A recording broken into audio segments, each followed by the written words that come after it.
Thank you for staying with us. We began Nigeria tonight by telling you about the sad development in Borno State, where 12 people were killed and one abducted by suspected Boko Haram terrorist in military uniform.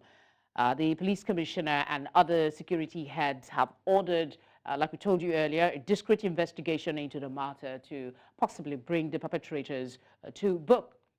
To further discuss this, we're joined by the Commissioner for Information and Internal Security, Borno State, Professor Usman. Thank you very much, Prof, for giving us your time. We've had this conversation before here on Nigeria Tonight about the situation in Borno State. This is another year.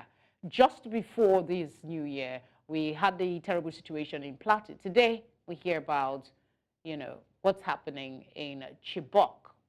We need actions. Beyond the condemnations that's expected, what must government do now that will show citizens that they are actually taking these attacks seriously and working to put, if possible, an immediate stop to it? Thank you very much.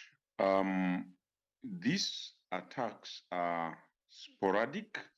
They are isolated attacks, and they are also opportunistic attacks. And the timing is very, very poignant in the sense that they are taking advantage of the festive season in order to embarrass government. We are on top of the situation in the sense that we've been having series of meetings, strategic and operational meetings, in order to preempt these attacks. And we are looking at the weak points where they are likely to attack. For instance, power installations, strategic assets, vulnerable communities, and farmlands. So these are places that we are targeting so that we will preempt those attacks. I mean, but they are sporadic. They are very much like the kicking of a dying horse. They're so sporadic. I mean, you just said yourself that they are taking advantage of the festive periods to carry out these attacks. Shouldn't the government have preempted that the possibility of these sporadic attacks will be there and up the game with intelligence gathering? I mean, when gunmen can just drive into a village and shoot randomly, there's question about preemptive actions. Yes. A criminal is always a criminal. You will prepare for a particular spot and he will surprise you in another spot. That appears to be what is happening. But we are on top of the game, and it is unfortunate that they are able to attack in few places. Based on their plan, which we have, they wanted to carry out more of those attacks in many, many places spontaneously. But we're able to actually preempt most of those attacks. And it is unfortunate that they're able to attack in just very few places.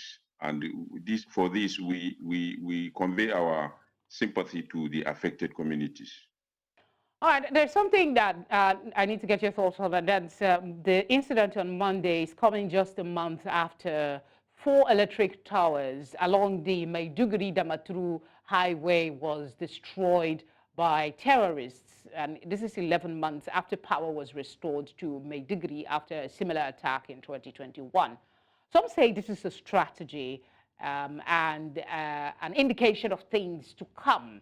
How expedient is it that a power is restored in that area to forestall any possibility of, these people using the guise of darkness to kill? Well, the terrain is very rough. It is a vast land that is very difficult to monitor. And we are beginning to think of or make proposals with regards to technological surveillance with night vision capabilities. For this, we will be able to, overcome those attacks. But basically, we are dealing with a very vast land where, it is very difficult to keep boots on the ground. But technology will solve the problem, and we are targeting that going forward. All right, what efforts are you making to facilitate humanitarian aid and support for the affected communities? I mean, what has happened, and people need help. Have local humanitarian organizations or maybe aid groups mobilized, and the government as well? Yeah, we are working. The Borno State Emergency Management Agency, SEMA, has been working around the clock to make the necessary provisions available to the affected communities. But we are also working very closely with national and non-governmental organizations in order to make those essentials available to affected communities. All right, Professor, thank you very much for speaking with us. We appreciate your time. Thank you very much.